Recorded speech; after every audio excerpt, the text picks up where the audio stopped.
Ya, bismillahirrahmanirrahim. Assalamualaikum warahmatullahi wabarakatuh, sahabat embrio dimanapun berada. Oke, kita lanjutkan pada pembelajaran eh, paket atau part yang ketiga yang membahas KTT teror online yang ke-9 ya. Oke, jadi pastikan tetap jaga semangat belajarnya ya. Oke, jadi sebelum mulai juga pastikan dulu sudah mendapatkan naskah soalnya. Ya, kita kirim dalam bentuk PDF terpisah. Jadi sambil memperhatikan penjelasan, menyimak, silahkan melihat naskah soal. Kemudian nanti ketika sudah selesai, sudah menonton video, ada hal-hal yang mungkin kurang dipahami, nanti bisa tanyakan ya. Oke, kalau gitu kita langsung masuk ke pembahasan part yang ketiga, yaitu TA online ke-9 ini. Yang pertama adalah di dalam tubuh seminiferus terjadi peristiwa meiosis primer yang dialami oleh, clue-nya di sini adalah yang pertama, lokasi dari meiosisnya itu adalah di tubulus seminiferus. Tubulus seminiferus. Nah, kemudian tadi peristiwanya adalah meiosis. Tentunya kita sudah dari sini juga sudah kelihatan ya bahwa yang namanya meiosis itu pembentukan sel kelamin kalau di individu atau molekul multiseluler. Nah, meiosis primer maksudnya sama aja dengan meiosis 1 ya. Nah, jadi kita lihat tubulus seminiferus itu adalah bagian dari testis. Jadi kesimpulannya adalah ini yang dibahas itu mengenai peristiwa spermatogenesis atau pembentukan sperma, bukan oogenesis, bukan pembentukan ovum. Jadi kesimpulannya coret option yang berkaitan dengan oogenesis seperti oosit, oosit 1 ataupun badan polar. Dan itu kita bisa temukan pada oogenesis. Jadi kesimpulan tinggal dua, spermatid atau spermatosit 1, karena di sini adalah meiosis primer. Tentunya yang mengalami meiosisnya adalah spermatosit 1. Karena kalau spermatid di bawah ya sudah nanti akan satu step lagi dia sudah matang menjadi spermatozoa. Oke, jadi kesimpulannya nomor 1 yang tepat di sana adalah spermatosit primer. Ini soal analisis, tapi sebenarnya ini soal analisis yang mudah. Clue-nya asal kita tahu tubulus seminiferus. Ya, kemudian berikutnya nomor 2, pada kelompok hewan manakah kita tidak akan menemukan adanya hemoglobin pada komponen penyusun darahnya. Jadi artinya dia punya darah, tapi darahnya tidak berwarna merah. Ya, darahnya tidak berwarna merah. Ya, jadi kesimpulannya di mana kita lihat sini. Oke. Hewan-hewan yang punya darah tidak semuanya ya. Kayak ada yang punya darah, ada yang belum. Nah, kita ke sini dulu option-optionnya. Kalau gitu kita analisis Orthoptera. Orthoptera itu apa? Orthoptera, kalau secara bahasa dari kata ortho tegak, tera tegak atau sayap. Jadi dia punya sayap yang tegak atau sayap yang lurus. Jadi biasanya hewan-hewan yang diklasifikasikan berdasarkan sayapnya itu adalah kelompok serangga. Ya, jadi ada Diptera, Homoptera, Lepidoptera, Orthoptera dan seterusnya. Orthoptera ini contohnya yang paling populer adalah belalang. Kesimpulannya Orthoptera sendiri adalah kelompok insekta. Oke, dari sampai di sini kita bisa identifikasi. Pernah melihat darah belalang? Tentunya darah belalang warnanya tidak merah. Warnanya tergantung dari bahan makanan atau senyawa yang ada di daun akan menyebabkan warna dari belalang tersebut. Mungkin bisa hijau, bisa coklat, atau bisa juga hitam. Jadi kesimpulannya di sana memang jawabannya tepat adalah A. Kita buktikan yang lain. Flagellata. Kalau flagellata jelas adalah kelompok protozoa. Protozoa adalah protista yang mirip hewan, dan protozoa itu uniseluler, bersel satu. Jadi kesimpulannya dia tidak akan punya sel ya, karena tubuhnya saja masih satu sel. Demikian halnya dengan Ciliata. Ciliata adalah protozoa juga, yang protozoa uniseluler juga. Jadi kedua-duanya jelas tidak mungkin. Cestoda sendiri adalah kelompok cacing pita atau kelompok cacing pipih Platyhelminthes. Kelompok Cestoda, kelompok Platyhelminthes itu belum mempunyai darah. Kesimpulannya bukannya dimaksud di soal ya. Yang di soal dimaksud di sini adalah dia punya darah, tapi darahnya tidak berwarna merah. Kayak Osteichthyes, kelompok ikan punya hemoglobin. Bahkan ada juga yang dilengkapi dengan myoglobin. Jadi kesimpulannya fix jawabannya tepat adalah otot. Oke, kita lanjut berikutnya. Nomor 3. Dalam rekayasa genetika pada hakikatnya komponen nukleotida yang menjadi target perubahan adalah bagian dari. Nah, kita lihat saja unsur-unsur penyusun dari nukleotida. Nukleotida tersusun dari berapa komponen? Bagi yang masih ingat akan menyebutkan 3. Yang pertama ada komponen basa nitrogen. Kemudian ada gugus fosfat. Kemudian satu lagi adalah gula deoksiribosa atau bisa jadi gula ribosa. Yang jelas keduanya adalah gula yang berkarbon 5 atau disebut juga dengan gula pentosa. Nah, dalam hal ini kaitannya ketika nukleotida mengalami perubahan, itu peristiwanya disebut sebagai mutasi. Nah, target dari mutasinya siapa di antara 3 komponen ini? Yang menentukan suatu materi genetik mengekspresikan sifat tertentu adalah urutan dari basa nitrogen, sehingga yang rentan mengalami perubahan atau target dari perubahan dalam rekayasa genetika tentunya adalah urutan dari basa nitrogen. Jadi jawabannya basa nitrogen. Nah, kalau tidak ada di option, ternyata basa nitrogen dibagi 2, ada kelompok purin dan ada kelompok pirimidin. Jadi kesimpulannya jawabannya tepat adalah A. Oke. Kalau sahabat analisis yang lain juga di sana, lihat ya, oke, itu bukan bagian-bagian dari penyusun nukleotida. Misalnya histon itu justru penyusun kromosom. Oke, molekul protein yang didirikan oleh kita DNA. Oke, dan seterusnya. Kita lanjut ke soal nomor 4. Perkembangan embrio pada ayam yang terjadi di luar tubuh induk memerlukan oksigen yang digunakan untuk respirasi selnya. Oksigen didapat dengan mekanisme. Nah, pertanyaannya adalah telur punya cangkang yang keras, sedangkan kita tahu yang namanya embrio ketika dia berkembang dia butuh energi. Energinya sendiri tentunya harus didapatkan dari respirasi sel. Nah, respirasi sel sendiri yang dia bisa menghasilkan energi dalam jumlah yang besar tentunya adalah respirasi aerob. Kesimpulannya respirasi aerob ini butuh oksigen, butuh O2. O2-nya dari mana? Sedangkan cangkang telur sendiri tertutup ya. Nah, ternyata kita bisa lihat secara gambaran makro tentang telur. Telur pada ayam biasanya ada 2 sisi, ada bagian yang lebih lancip dan ada bagian yang lebih lebar. Nah, di bagian yang lebar ternyata kalau kita pernah mungkin memakan telur yang matang gitu ya, yang dikukus atau direbus kemudian kita pecahkan, biasanya di bagian yang lebar ini kosong. Karena memang faktanya biasanya di situ memang sengaja disimpan rongga udara. Nah, oke, jadi rongga udara di sini sebagai penyimpan udara. Kemudian nanti di bagian tengah di sini akan terdapat kuning telur atau kita sebut dengan yolk. Nah, nanti di yolk ini terdapat calon embrio di sini atau sel germinal. Oke, untuk dapat mengakses kantong udara di sini dia akan membentuk saluran. Salurannya disebut sebagai kamera.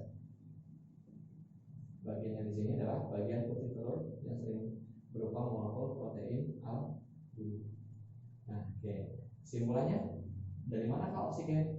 Bisa didapat dari rongga udara. Oke, kalaupun habis, bagaimana misalkan? Ternyata cangkang telur yang kita lihat keras, kalau kita amati secara mikro, itu punya rongga-rongga udara, punya pori-pori, sehingga memang bisa memungkinkan adanya sirkulasi udara yang keluar dan masuk. Gitu. Jadi sehingga meskipun ini tampak tertutup, sebenarnya ini bisa mengakses oksigen dari luar. Oke, jadi kesimpulannya jawaban yang tepat di sini adalah kita bisa simpulkan yang D. Diambil dari udara luar melalui pori-pori kulit telur. Ketika supply di sini habis. Oke, yang lain kita bisa lihat, kita buktikan yang lain salah. Yang A, dimasukkan ke dalam telur sewaktu telur dalam tubuh induk. Oke, artinya artinya memang mungkin kurang ya, disimpan dalam kantung yok, tidak untuk menyimpan udara. Yok itu sebagai cadangan makanan, jadi nggak ada kaitannya dengan suplai oksigen. Yang C didepositkan dalam protein putih telur. Protein putih telur juga bukan untuk menyimpan udara. Oke. Yang E perkembangan embrio dalam telur tidak memerlukan oksigen. Dan mana energinya kalau tidak ada respirasi? Jadi kesimpulannya butuh oksigen. Oke, jadi yang tepat jawabannya sekali lagi adalah yang B. Kita lanjutkan berikutnya ke nomor 5. Kelompok rumput laut yang sering dibudidayakan dan dimanfaatkan oleh manusia baik sebagai bahan makanan maupun bahan pembuat kosmetik adalah berasal dari kelompok. Nah, rumput laut kembali lagi istilah dalam bahasa Indonesia seolah-olah rumput ini tumbuhan monokotil. Padahal rumput bukan kelompok.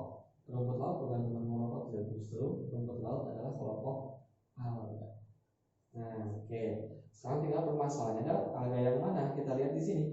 Sering dibudidayakan dan dimanfaatkan oleh manusia baik sebagai bahan makanan maupun bahan pembuat kosmetik. Jadi cluenya selain bisa dimakan, yang bagian pernah makan es rumput laut atau bikin agar-agar dengan cara memblender atau mengekstraknya, kemudian dicampur dengan air mengental gitu ya. Nah, rumput laut itu yang dimaksud. Bisa juga ternyata untuk kosmetik. Nah, rumput laut apa?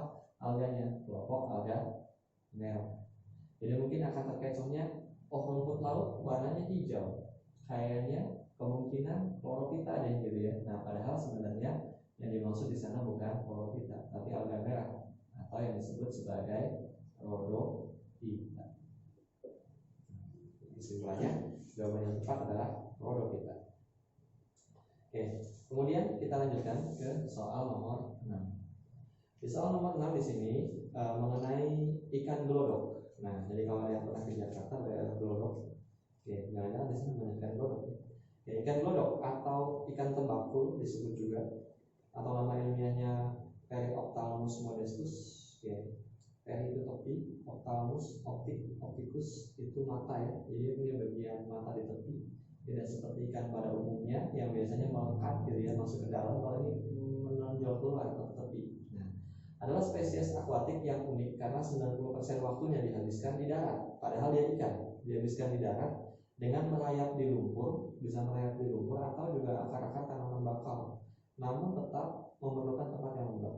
Pernyataan yang benar mengenai spesies tersebut adalah, di awal disebut ikan glodok. Apakah ini kelompok ikan? Ternyata memang betul ikan glodok tadi itu masih kelompok ikan. Kesimpulannya masih kelompok spesies ya. Oke, jadi kesimpulannya yang amfibi, reptil itu salah ya. Oke.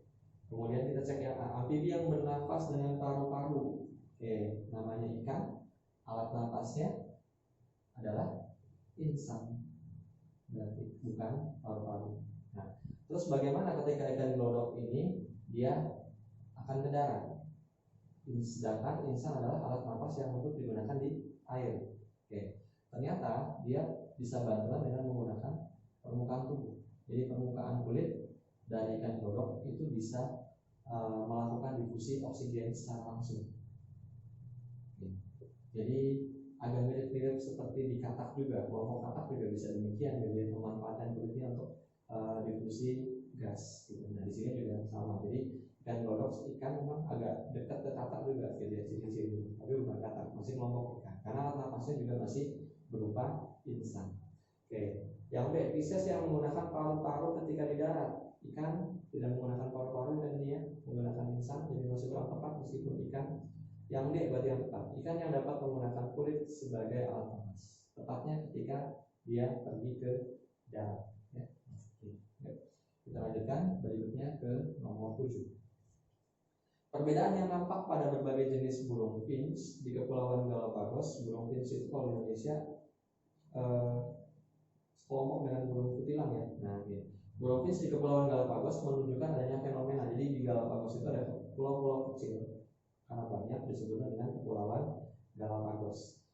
Burung-burung finch yang tinggal di pulau yang berbeda-beda dengan kondisi geografis yang berbeda gitu ya, kondisi alam dan makanan yang berbeda juga, ternyata kan membuat burung finch tadi berbeda-beda secara fisik penampakannya. Nah, sehingga nanti akan terbentuk spesies-spesies yang baru. Nah, jadi karena di sana terjadi pulau-pulau, ada pulau-pulau, dan pulau ini jaraknya cukup berjauhan gitu ya, sehingga mengakibatkan sulit terjadi migrasi.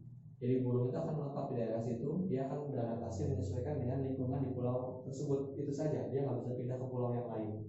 Nah, jadi kesimpulannya, pembentukan spesies dari burung finch tadi itu terjadi isolasi ya. Oke, jadi isolasi geografi. Nah, isolasi geografinya ini atau fenomena sampai terbentuk spesies barunya karena terhalang oleh isolasi geografi tadi disebutlah dengan spesiasi alopatrik. Jadi pembentukan spesies yang terhalang oleh wilayah yang berbeda dan tidak memungkinkan perpindahan makhluk hidup yang bersangkutan. Nah, ada juga nanti pembentukan spesies pada tempat yang sama, yang nggak ada isolasi, mereka bisa berbaur, itu disebut dengan spesiasi simpatrik, itu yang B. Kalau spesiasi parapatrik dia bisa terpisah, tapi suatu waktu dia bisa ketemu juga, gitu ya. Jadi bisa dibilang mungkin berseberangan, tapi masih bisa ada kontak. Kalau yang sama sekali tidak bisa, itu adalah spesiasi alopatrik. Oke, seperti itu. Oke, kita lanjutkan berikutnya nomor 8. Hal yang tidak berbeda antara fosforilasi siklik dan fosforilasi non siklik. Artinya berarti maksudnya di sini adalah menanyakan apa persamaan antara fosforilasi siklik dan non siklik. Oke. Fosforilasi siklik itu merujuk pada aliran elektron dari kloroplas yang tereksitasi ketika terkena cahaya matahari dengan panjang gelombang tertentu. Nah, fosforilasi non siklik pun juga demikian. Artinya kalau non siklik berarti bukan berupa siklus. Ilustrasinya seperti ini. Ketika ada klorofil, dia kena cahaya matahari dengan panjang gelombang 700 nanometer. Klorofil ini elektronnya akan tereksitasi, akan keluar. Dari sini kita mendapatkan energi yang bebas.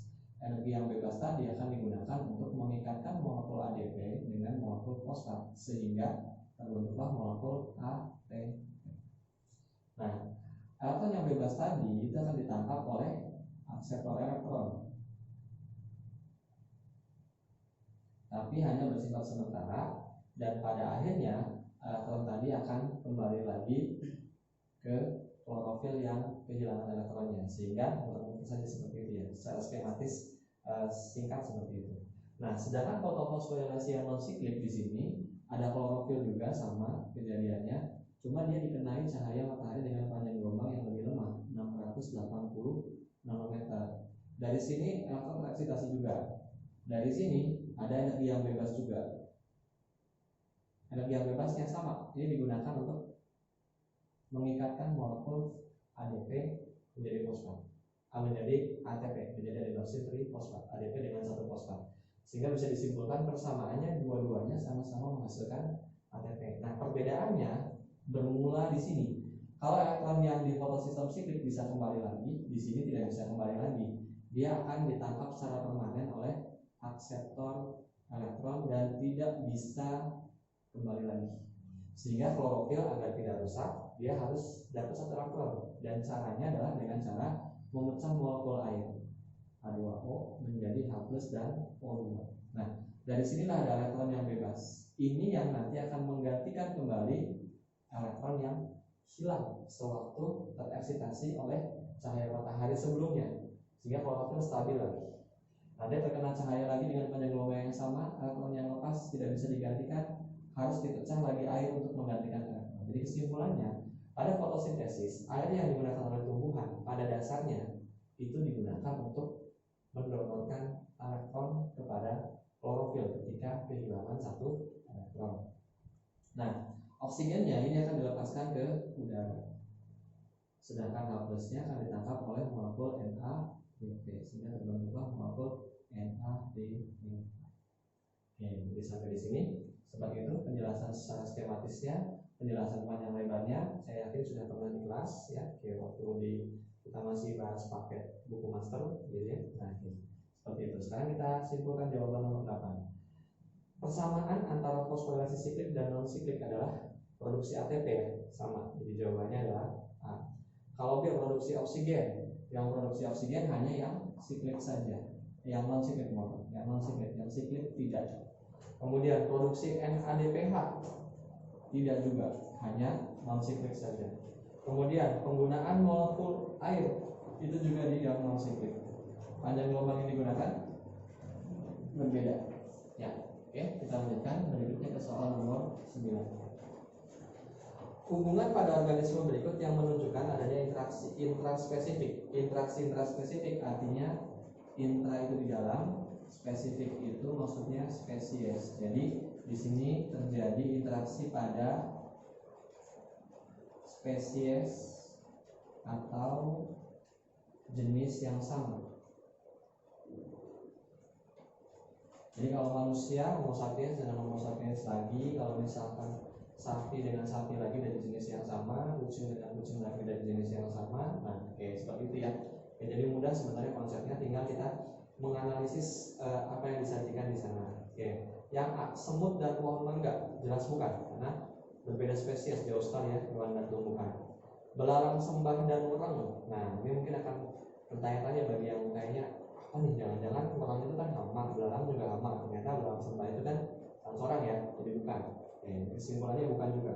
Yang C, berbagai kupu-kupu yang mendiami suatu komunitas. Berbagai kupu-kupu artinya mungkin sama, mungkin beda. Nah, cuma permasalahannya mendiami berbagai komunitas. Sedangkan definisi dari komunitas adalah kumpulan populasi. Berarti kesimpulannya kupu-kupu yang ada di sana itu kupu-kupu yang jenisnya beda-beda. Karena komunitas kumpulan dari berbagai populasi. Nah, jadi ada kata komunitasnya sama. Yang D, sekumpulan kucing dalam suatu populasi. Sekumpulan kucing dalam suatu populasi. Nah, yang dimaksud dengan populasi di sana, populasi kan memang maknanya adalah kumpulan individu yang sejenis. Artinya berarti yang dimaksud kucingnya di sana semua kucing yang sejenis. Berarti yang terjadi memang interaksi intraspesifik. Jadi jawabannya di sana adalah D. Kalau yang E, berbagai jenis lebah dalam suatu ekosistem. Di ekosistem lebah tentunya bisa jadi jenisnya berbeda-beda. Jadi interaksinya bisa jadi interaksi interspesifik, bukan lagi intraspesifik. Ya, oke. Kita lanjutkan. Berikutnya nomor 10. Pada tumbuhan berpembuluh, kita dapat menjumpai sel somatis dengan set kromosom triploid. Pada tumbuhan berpembuluh, artinya bisa berupa tumbuhan paku, tumbuhan biji terbuka, atau tumbuhan biji tertutup. Karena memang yang punya pembuluh angkut itu selain bryophyta, selain tumbuhan lumut. Nah, jadi di antara kemungkinan tumbuhan paku, tumbuhan biji terbuka, tumbuhan biji tertutup, manakah yang set kromosomnya triploid? Triploid itu berarti 3N. Nah, 3N secara asal usul dari mana? 3N normalnya, individu yang normal itu biasanya diploid ya, karena pembuahan dari sperma yang N, ovum yang N, jadi 2N. Nah, di sini ternyata ada di bagian tubuh tumbuhan yang dia triploid 3N. Nah, ini asal usulnya adalah dari inti sel yang 2N dibuangi oleh N. Nah, kalau yang bagian masih ingat tentunya bisa menjawab. Yang N sendiri itu ada pada inti generatif. Nah, bisa generatif 1, bisa generatif 2. Yang diploid itu adalah inti kandung lembaga sekunder.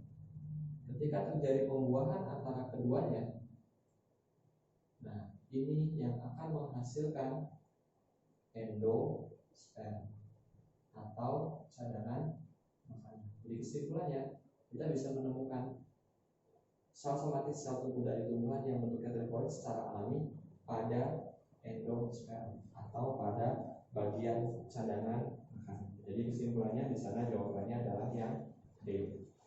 Kita lanjut ke soal nomor 11. Bagian dari sel yang akan sulit dapat kita amati menggunakan mikroskop cahaya adalah bagian. Nah, ini beberapa kali di tahun yang berbeda di soal tes masuk PTN mengenai perbesaran dari mikroskop ya. Nah, mikroskop cahaya.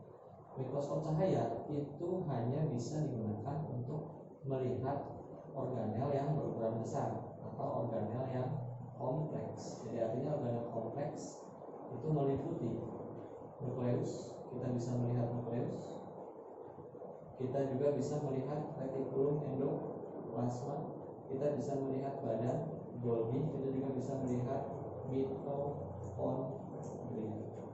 Nah, selain yang ini itu nggak akan nampak, nggak akan kelihatan. Ya, jadi kesimpulannya di sana jawabannya adalah ribosom. Jadi artinya kalau kita pengen melihat ribosom, kita harus menggunakan perbesaran yang lebih tinggi dari sekedar mikroskop cahaya. Oke, kita lanjutkan ke nomor 12. Terganggunya keseimbangan air, tekanan darah, fungsi seksual, respon terhadap stres, dan metabolisme dasar dapat menandakan adanya gejala. Nah, keseimbangan air, tekanan darah, fungsi seksual, respon terhadap stres, metabolisme dasar juga terganggu. Artinya di sini mekanisme gangguannya itu luas sekali. Kita bisa lihat keseimbangan air sama tekanan darah bisa jadi satu ya. Artinya kaitannya dengan, bisa jadi berkaitan dengan kadar air dalam darah. Hormon apa yang berkaitan dengan kadar air dalam darah? Tentunya adalah hormon yang bekerja mempengaruhi penyerapan air di ginjal, yaitu hormon vasopresin atau hormon AD.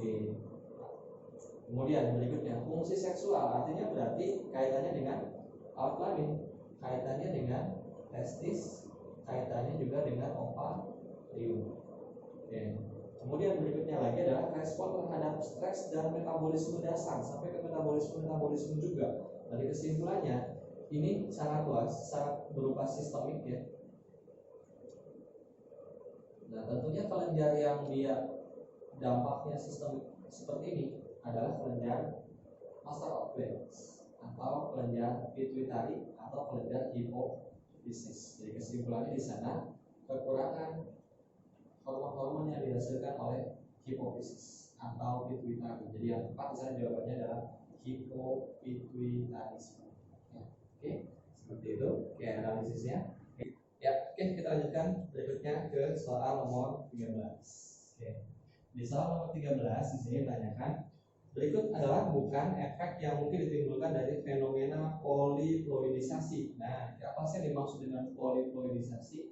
Oke. Ploidi adalah set kromosom. Jadi kita bisa lihat di soal sebelumnya dari istilah triploid, tadinya 3, ploid itu set kromosom, jadi dia punya 3 set kromosom atau 3. Nah, sehingga kalau poliploidi artinya adalah set kromosomnya bertambah dari yang normal, bertambah banyak. Jadi poliploidi set kromosom yang bertambah. Nah, oke. Kemudian di sini yang bukan efek yang ditimbulkan, jadi ketika ada makhluk hidup yang dia set kromosomnya banyak atau poliploidi, dia akan dampaknya apa gitu ya. Nah, ini kita cek ya. Manusia mempunyai sistem imun yang lebih kuat. Nah, betulkah kalau manusia mengalami poliploidi, kita yang normal set kromosomnya 2N, kita misalkan nanti ada bayi yang lahir dengan set kromosom 3N atau 4N gitu ya. Nah, apakah dia akan karena kromosomnya banyak punya sistem imun yang kuat? Ternyata poliploidi pada mamalia itu justru akan mengakibatkan letal. Jadi individu yang bersangkutan sebelum lahir pun dia juga akan mati. Ya, jadi tidak bisa mamalia mengalami poliploidi. Jadi individunya akan mati. Jadi bukan malah lebih kuat, malah di sini akan mati. Jadi sini yang bukan adalah yang A. Kalau kita cek yang B, kematian lahir pada simpanse masih kelompok mamalia ya, letal. Berarti kesimpulannya betul. Yang C, menyebabkan infertilitas pada hewan, menyebabkan kemandulan atau ketidaksuburan pada hewan. Di hewan lain selain mamalia, ketika ada yang mengalami poliploidi dan dia hidup, biasanya dia tidak akan menghasilkan sel kelamin yang normal sehingga mandul, gitu ya. Nah, jadi seperti itu. Oke, kemudian berikutnya, membuat penampakan tanaman lebih jabur. Jabur ya.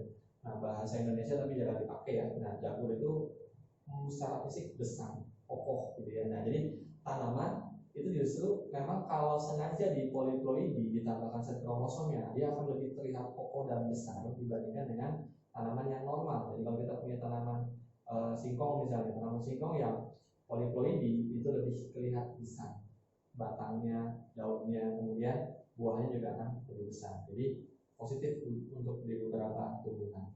Jadi betul juga. Yang memperoleh genotip baru pada tanaman yang disilangkan. Dengan kita menyilangkan individu yang poliploidi, tentunya kita akan punya jumlah genotip yang lebih banyak daripada yang normal. Ya, udah jelas ya. Kalau poliploidi kan dia punya set kromosom yang lebih dari yang normal. Jadi betul. Kesimpulan yang salah adalah yang A.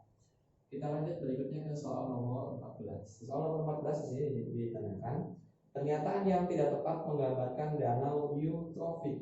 Oke.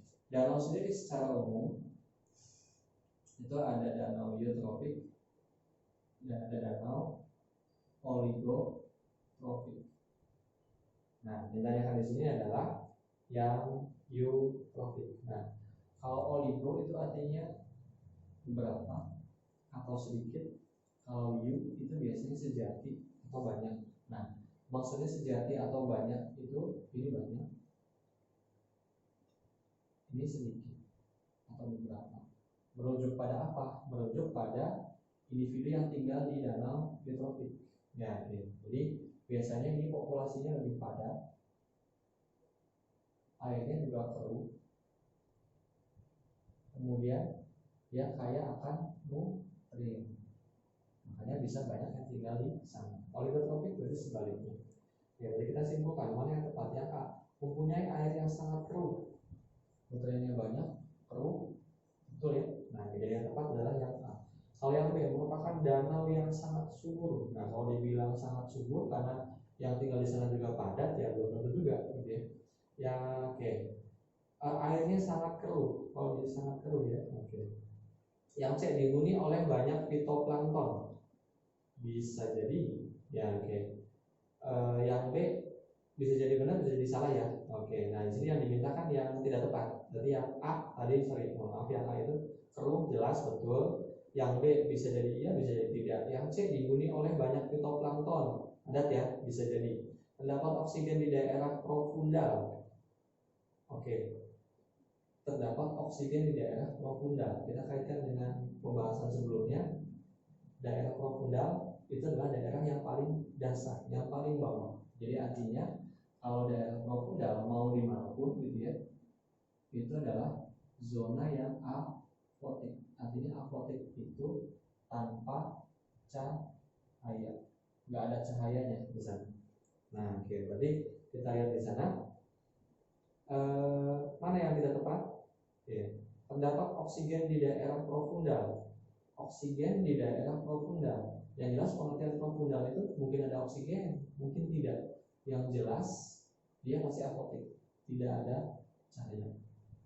Oke, berarti sampai di sini jawaban yang tepat di sana adalah yang E ya. Oke, kita lanjutkan. Berikutnya nomor 15. Diktiosom merupakan salah satu organel yang berperan penting pada peristiwa sekresi sel. Pernyataan berikut ini yang menggambarkan mengenai organel tersebut adalah kita sering akrab dengan istilah-istilah organel sel, tapi ternyata penamaan-penamaannya juga punya istilah lain, penamaan lain. Ya, nah, diktiosom itu sendiri apa? Diktiosom itu sendiri adalah nama lain dari. Ya, kita lihat dulu. Untuk bisa, saya akan kasih tahu dulu, kita tebak dulu ya. Oke, yang ke-15 coba. Diktiosom merupakan salah satu organel yang berperan penting pada peristiwa sekresi sel. Sekresi sel berarti artinya proses menghasilkan zat dari sebuah sel. Nah, apa tuh? Organel yang fungsinya untuk sekresi zat. Organel yang fungsinya untuk sekresi zat tentunya adalah badan Golgi. Oke, jadi kesimpulannya nama lain dari badan Golgi adalah diktiosom. Memang istilah diktiosom jarang dipergunakan, tapi ternyata memang merujuk pada badan Golgi. Jadi nanti kita cek di sini. Yang A, badan Golgi dimiliki baik oleh sel prokaryotik maupun eukaryotik. Tidak tepat ya, Karena badan Golgi hanya dimiliki oleh sel eukariotik. Sel yang sederhana, sel prokaryotik tidak punya. Tampak berupa kompartemen, berupa saluran-saluran, kompartemen saluran menggunakan mikroskop cahaya. Kita bisa melihat badan Golgi dengan mikroskop cahaya, bisa. Berupa kompartemen saluran, betul juga. Jadi yang B itu menunjukkan ciri-ciri dari badan Golgi. Jadi yang tepat jawabannya adalah yang B. Kalau kita cek C, berperan penting dalam sintesis protein. Sintesis protein itu digosong, bukan ya. Berperan penting dalam sekresi asam lemak, itu RE halus, bukan juga. Yang E, peran sentral sebagai pusat pengendali genetik, itu nukleus. Jadi kesimpulannya yang tepat memang adalah badan Golgi. Kita lanjutkan ke soal nomor 16.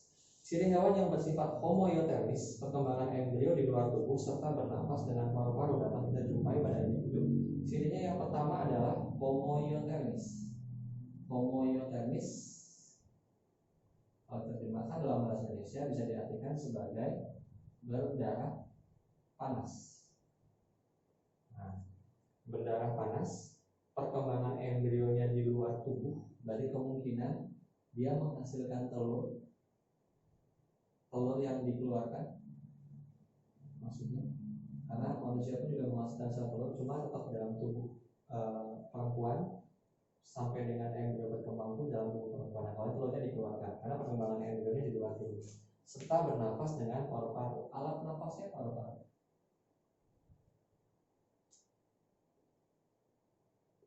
Kelompok hewan apa? Oke, kita simpulkan dulu. Yang berdarah panas atau yang homoiotermis itu hanya ada dua kelompok kalau pada vertebrata. Yang pertama itu adalah kelompok mamalia, berikutnya adalah kelompok Apes. Nah, di antara yang dua ini mana yang dimaksud? Karena di sini ada kata-kata telur yang dikeluarkan, umumnya kelompok Apes. Memang mamalia ada juga yang bertelur. Ya jelas, alat nafasnya paru-paru, kedua-duanya itu juga pakai menggunakan paru-paru. Jadi lebih dekat ke kelompok Apes. Tinggal kita cek saja di sana. Atau jangan-jangan kelompok mamalia pun juga bisa, karena ada mamalia yang bertelur. Oke, paus mamalia, betul. Cuma sayangnya paus telurnya tidak dikeluarkan, berarti bukan yang dimaksud. Lumba-lumba berdarah panas juga karena dia mamalia, telurnya tapi sayangnya tidak dikeluarkan juga. Platypus atau ornithorhynchus, ada kata ornitho ya, burung artinya. Nah unik, jadi dia mamalia yang bentuknya seperti bebek atau seperti burung, padahal dia mamalia dan dia bertelur. Sehingga platypus tadi, karena mamalia dia berdarah panas, bertelur juga dan telurnya dikeluarkan, alat nafasnya paru-paru. Jadi yang tepat di sana adalah platypus. Karena untuk hiu itu kelompok ikan, kata kelompok amfibi. Jadi bukan itu yang dimaksud. Oke, baik, kita lanjutkan berikutnya nomor 17. Imunoglobulin atau sering disingkat dengan IG, ya, tidak suka Instagram, adalah berbagai jenis antibodi yang berperan penting dalam sistem kekebalan tubuh manusia. Imunoglobulin yang akan dihasilkan pertama kali saat kita mengalami infeksi. Jadi setiap kali kita mengalami infeksi gitu ya, antibodi atau imunoglobulin apa yang pertama? Nah, oke. Jadi di sini ada IgA, IgG, IgM, dan IgD. Nah, selalu IG yang pertama keluar, imunoglobulin yang pertama keluar, apapun infeksinya, itu adalah IgM. Ya, ini akan dihasilkan secara massal. Ya, kemudian setelah IgM ini akan bertahan sampai kapan? IgM itu dari awal infeksi sampai dengan, tergantung ya, biasanya sampai dengan waktu paling lama 2 bulan. Nah, memang tidak harus menunggu 2 bulan, nanti bisa keluar imunoglobulin yang lainnya. Nah, imunoglobulin yang kedua biasanya adalah IgG. Sorry tulisannya. Oke, IgG.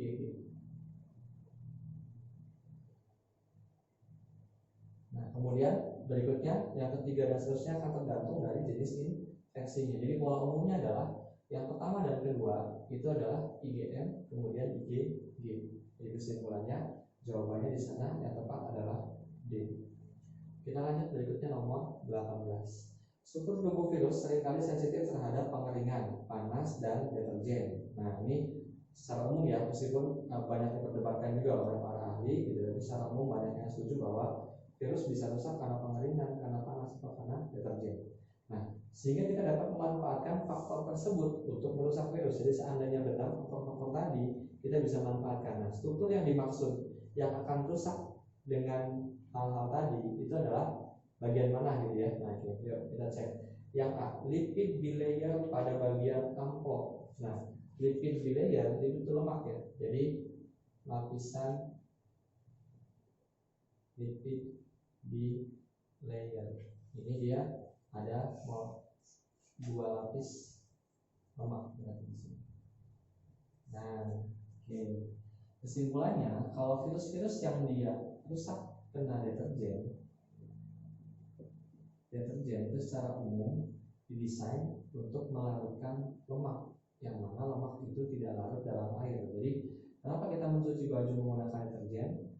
Air bisa disebut sebagai pelarut yang universal. Jadi hampir berbagai bahan itu bisa larut dalam air kecuali lemak. Nah, jadi kita perlu deterjen itu untuk melarutkan lemak. Jadi dengan kita menggunakan deterjen, dua lapisan lemak pada virus tadi ini akan rusak atau akan mengalami krisis, sehingga virus tersebut akan mati. Jadi prinsipnya ketika ada pandemi corona seperti ini, kita dianjurkan sesering mungkin cuci tangan ketika menyentuh benda-benda yang dicurigai oleh virus coronanya. Itu prinsipnya adalah untuk merusak lapisan lipid bilayer. Nah, oke, lipid bilayernya dapat dari mana? Virus ini seringkali dia menginfeksi sel tubuh.